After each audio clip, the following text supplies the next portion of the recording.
Com relação à investigação, eu estava escutando você falar do prazo, muitas pessoas realmente perguntavam isso, e a polícia vai prender, vai fazer, e realmente nós temos que agir dentro da técnica da Athena.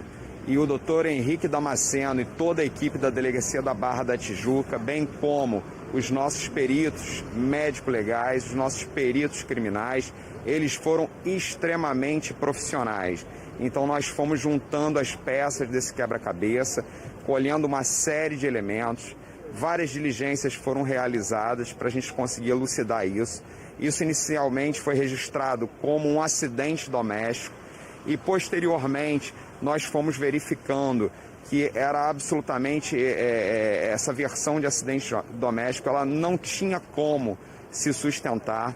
As lesões na criança, no menino Henri, eram múltiplas, o menino tinha múltiplas lesões, totalmente incompatíveis com o relato do padrasto e da mãe. Uma série de depoimentos exaustivos foram colhidos. A equipe, o delegado trabalhou diuturnamente nisso. Eu vi saindo da delegacia 1, 2, até 4 horas da manhã. E finalmente conseguimos colher elementos necessários para poder efetuar essa prisão desse casal que está sendo investigado por um homicídio duplamente qualificado pela tortura e pela impossibilidade de resistência da vítima por ser uma criança de apenas 4 anos de idade.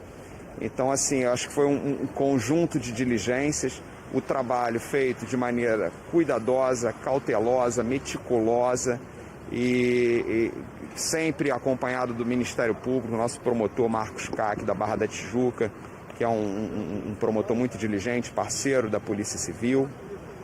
E essas prisões temporárias foram deferidas pelo Poder Judiciário. Utilizamos equipamentos de alta tecnologia também, o Celebrite, para a gente poder conseguir extrair essas conversas dos celulares apreendidos em uma outra diligência, onde nós conseguimos encontrar mensagens da babá para a mãe, relatando essas agressões, essas sessões de agressões contra a criança, né? E pudemos realmente comprovar de maneira categórica que o menino já vinha sendo agredido desde o mês de fevereiro.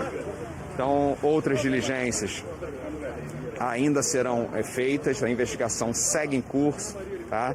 Mas a gente acredita que nos próximos dias nós vamos finalizar os laudos necessários, algumas oitivas, para poder encaminhar essa investigação ao Ministério Público e ao Poder Judiciário, para que essas pessoas sejam submetidas ao julgamento perante o Poder Judiciário da Athena.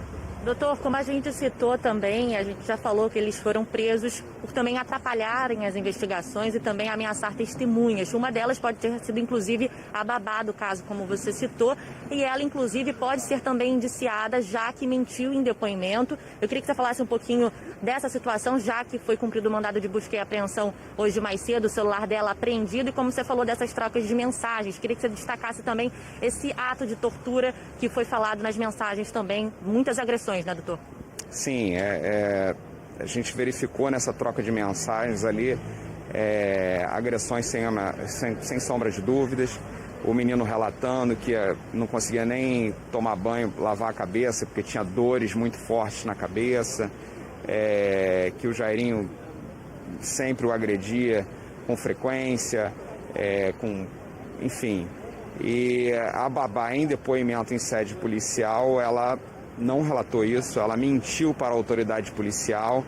Todas as testemunhas, elas prestam juramento, então a testemunha, ela não tem o direito de mentir, ela é obrigada a dizer a verdade sob pena de responder pelo crime de falso testemunho. Então a babá pode sim ser responsabilizada pelo delito de falso testemunho.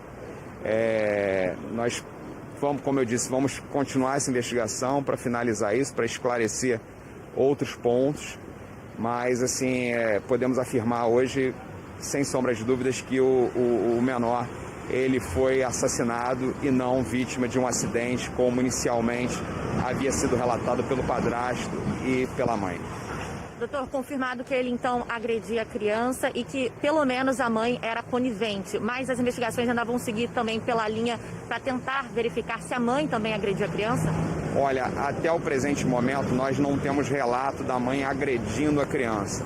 O que nós temos dentro da investigação até a presente data é o vereador doutor Jairinho agredindo a criança, a mãe tendo conhecimento disso.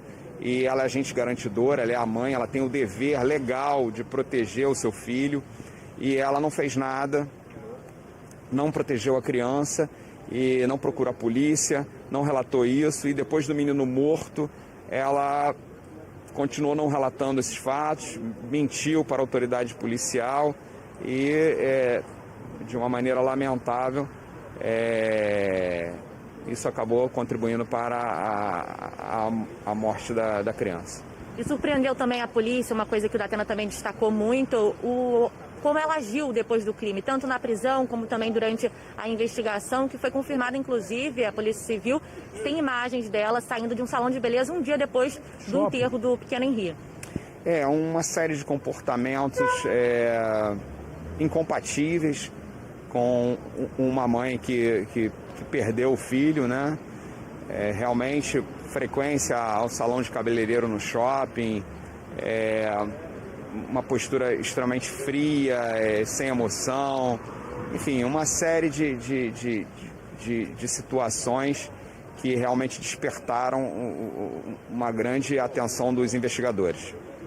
É isso, Datena. As investigações, então, continuam por aqui. Outras pessoas também ainda vão prestar depoimento, Datena. Não, eu queria, primeiro, parabenizar o trabalho da Polícia do Rio de Janeiro. Mas é importante as colocações que o doutor Antenor está posicionando aí.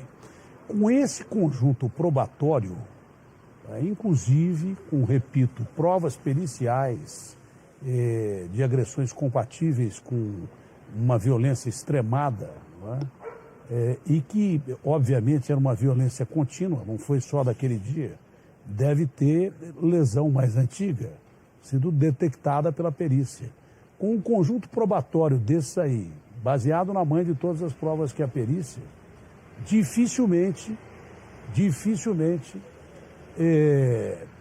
esse sujeito e essa senhora devam conseguir habeas corpus ou relaxamento de prisão ou coisa parecida. Dificilmente eles devam conseguir.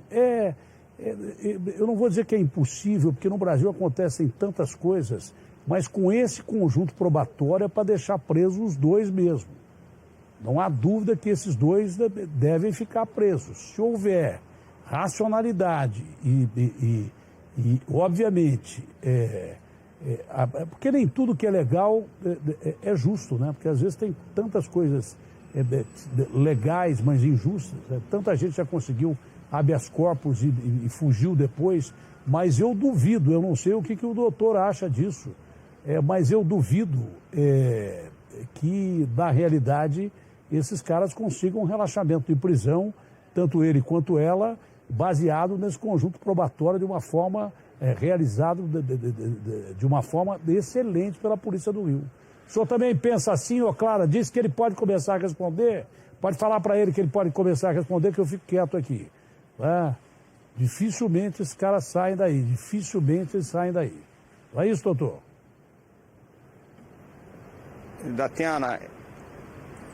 Datena, eu como diretor-geral de Polícia da Capital, acompanhei de perto o trabalho do delegado Henrique Damasceno, de toda a equipe, bem como o trabalho dos peritos. E realmente nós estamos muito seguros das provas que foram reunidas no curso do inquérito policial até aqui. E nós confiamos na excelência do trabalho para que a justiça realmente seja feita nesse caso. E, como eu disse, isso foi fiscalizado também pelo Ministério Público. As investigações continuam.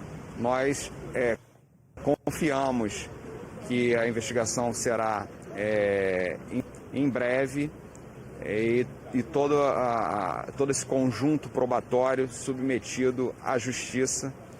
E eu realmente Eu só tenho aqui a parabenizar a equipe da Delegacia da Barra da Tijuca e todos os nossos peritos da Polícia Civil.